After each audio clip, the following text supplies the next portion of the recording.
உங்களுடன் ஸ்டாலின் திட்டத்தை தொடங்கியிருக்கும் முதலமைச்சர் மு.க.ஸ்டாலின் இவ்வளவு நாட்களாக யாருடன் இருந்தார் என்று நாம் தமிழர் கட்சி ஒருங்கிணைப்பாளர் சீமான் கேள்வி எழுப்பியுள்ளார்.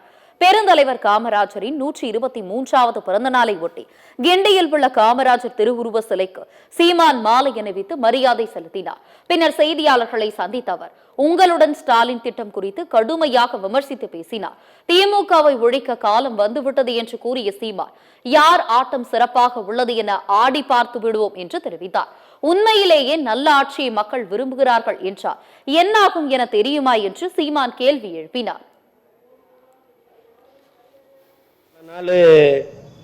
உங்களுடன் ஸ்டாலின் சரி, இவ்வளவு நாள் அவர் யாரோட இருந்தார்? வீடு தேடி அரசு என்று ஒரு பாரவுந்துல தமிழ்நாடு அரசு முத்திரையே போட்டு அது ஒவ்வொரு வீடு தேடி போகுது. எது போகுது? வீடு தேடி அரசு. இவ்வளவு நாள் அரசு யாரை தேடி போச்சு? ஓரணியில் திரள்வோம். எதுக்கு? கூடி கொள்ளையடிக்க, கூடி கொலை செய்ய, கூடி கற்பழிக்க. அதுக்கு தானே. வேற எதுக்கு? கூடி குடிக்க. வேற எதற்காக இந்த ஓரணியில் திரள்வோம்? ஓரணியில் எப்ப திரள்விய?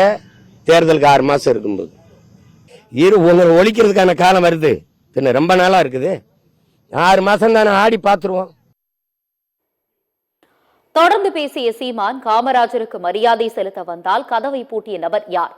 கேட்டால் மேலிட உத்தரவு என்று சொல்வதாக தெரிவித்தார். என் தாத்தனுக்கு நான் மரியாதை இருந்த எவன் இந்த கதவை பூட்டினவன்? கேட்டா மேலிட உத்தரவு. யாரா அந்த மேலிடம்? எவன்டா அந்த மேலிடம்? எவன் மேலிடம்? காமராஜருக்கு இங்க இருக்கிற கூட்டத்துக்கும் சம்பந்தம் இருக்கு. கதவை பூட்டுறான்னு சொன்ன மேலிடத்துக்கு அவருக்கு என்னடா சம்பந்தம் இருக்கு? யாரா நீ? அந்த கதவு வழி வந்து எனக்கு வணக்கம் செலுத்த வைக்கிற நிலைமைக்கு கொண்டு வந்தவன் யாரு?